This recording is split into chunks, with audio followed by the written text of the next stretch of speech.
글로벌 외신 브리핑 박지영입니다. 첫 소식입니다. 미국은 그동안 IS 수괴인 아부바크르 알바드다디를 무려 2,500만 달러, 우리 돈으로는 약 290억 원의 현상금을 내걸고 쫓아왔는데요. 미군 주도 연합군이 이 IS를 소탕하기 위해 뒤쫓는 가운데 그동안 알바그다디의 사망설이 수차례 보도됐지만 매번 오보로 확인됐습니다. 그런데 간밤에 트럼프 대통령이 알바그다디의 사망을 공식 발표했습니다. 도널드 트럼프 대통령이 현지 시간 27일 순위파 극단주의 무장 조직인 IS 수괴 아부바크르 알바드다디가 사망했다고 공식 발표했습니다. 이번 작전을 위해 트럼프 대통령은 미군 특수부대를 투입했으며 알바그다디는 자살조끼를 이용해 스스로 목숨을 끊었다고 설명했는데요. 트럼프는 자신이 마이크 펜스 부통령 등과 함께 이번 작전을 지켜봤으며 알바그다디가 개처럼 그리고 겁쟁이처럼 사망했다고 전했습니다. 트럼프 대통령은 또 알바그다디의 많은 동료가 이번 작전 과정에서 사망했지만 미군 사상자는 없다고 말하면서 작전에 도움을 준 러시아, 시리아, 터키 그리고 이라크의 지원에 감사하다는 뜻도 밝혔습니다. 미군은 앞으로도 남아있는 IS 테러리스트를 계속해서 추적할 것이라며 경고의 메시지도 함께 전했습니다. 다음 소식입니다. 이달 초 미국과 북한이 스웨덴에서 실무 협상을 가졌죠. 하지만 이 실무 협상이 결렬된 이후 북한이 전임 북핵 협상 대표를 앞세워 새로운 셈법을 가지고 나오라며 미국을 압박했습니다. 보이스 오브 아메리카의 보도입니다. 27일 바로 어제죠. 김병철 북한 노동당 부위원장이 담화를 발표했는데요. 김 부위원장은 북미 관계가 그나마 지금까지 유지되고 있는 것은 김정은 국무위원장과 트럼프 대통령 사이에 형성된 친분 덕분이라면서 트럼프-킴 relationship can fix everything. 모든 것에는 한계가 있는 법이라고 밝혔습니다. 그러면서 미국이 자기 대통령과 또 우리 국무위원장과의 개인적인 친분 관계를 내세워 시간 끌기를 하면서 올해를 무난히 넘겨보려고 생각한다면 그것은 어리석은 망상이다라고 지적했는데요. 여기서 주목할 점은 바로 올해라는 시한입니다. 김영철 부위원장뿐만 아니라 김계관 고문도 이번 연말, 즉 올해라는 표현을 쓰면서 시한을 언급했는데요. 이는 김정은 위원장이 제2차 북미 정상회담이 결렬된 이후 처음 공개석상에 나와서 어쨌든 올해 말까지는 인내심을 갖고 미국의 용단을 기다려볼 것이라며 협상 시한을 올해까지로 못 박았기 때문으로 풀이됩니다. 이어서 블룸버그 기사 살펴보겠습니다.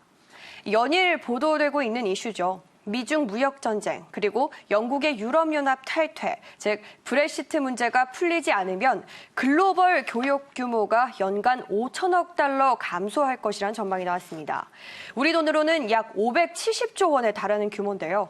현지 시간 27일이죠. 블룸버그 산하 연구기관인 블룸버그 인텔리전스는 미국과의 다툼과 또 EU 협정의 영향이라는 보고서에서 이런 추세가 약 10년간 유지될 경우 줄어들 글로벌 교역 규모 는 일본의 1년 GDP를 가볍게 뛰어넘을 것이라고 분석했습니다. 한국은행의 자료에 따르면 작년 일본의 연간 GDP는 약 4조 9천억 원 정도인데요. 이 보고서를 구체적으로 살펴보면 우선 영국이 EU와 EU 단일 시장 그리고 관세 동맹을 모두 탈퇴하는 하드 브렉시트를 단행할 경우 영국과 다른 나라와의 연간 교역 규모가 무려 1,100억 달러 감소할 것으로 예상했습니다. 그러나 미중 무역 전쟁이 격화하면 그로 인해 줄어드는 교역 규모는 하드 브렉시트보다 더 클 것으로 추정했는데요. 미국이 중국산 수입품 전체에 30% 관세율을 적용하고 또 중국이 미국에 보복 관세를 부과할 경우 양국 간 교역 규모는 연간 3,900억 달러, 무려 460조 원 가까이 줄어들 것이란 분석이 내놨습니다. 이어서 블룸버그 인텔리전스는 하드 브렉시트와 또 미중 무역 전쟁으로 인한 타격은 그 여진이 다른 나라에 번질 수 있는 점을 고려한다면 더 커질 수도 있다고 지적했습니다. 마지막 소식, 홍콩으로 가보겠습니다. 홍콩에서는 범죄인 인도 법안에 반대하는 시위가 무려 21주째나 계속되고 있는데요. 이에 따라 홍콩 경찰이 이 시위 진압을 위해서 1,000여 명의 퇴직 경찰을 채용한다고 홍콩 사우스 차이나 모닝 포스트가 보도했습니다. 송환법 반대 시위가 장기화되면서 총 인원이 3만여 명인 홍콩 경찰은 심각한 인력 부족에 시달려왔는데요. 이에 따라 지난 6월 초 송환법 반대 시위가 시작된 후 지난 8월부터 퇴직 경찰을 채용하기 시작했지만 다음 달부터는 무려 1,000여 명의 대규모 인력 채용에 들어갈 방침이라고 밝혔습니다. 한 경찰 소식통에 따르면 채용된 퇴직 경찰은 시위 진압 현장에 직접 투입되거나 또 시위자들의 신원을 확인하기 위한 CCTV 분석 작업 등에 투입될 수 있다면서 이들의 경험과 역량을 적절히 고려해서 배치될 예정이라고 밝혔는데요. 최근 홍콩 시위대는 시내 곳곳을 옮겨다니면서 게릴라식 전술을 펼치면서 도로를 점거하는 등 경찰에 맞서고 있죠.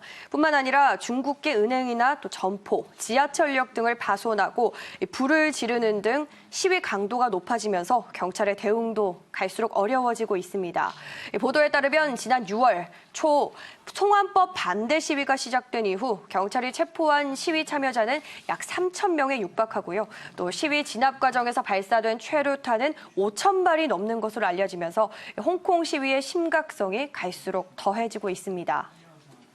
글로벌 외신 브리핑, 오늘도 미국과 중국, 북한, 그리고 홍콩까지 각국의 이슈들 외신 통해서 전해드렸고요. 다음 이 시간에도 더 생생한 이슈로 찾아뵙겠습니다.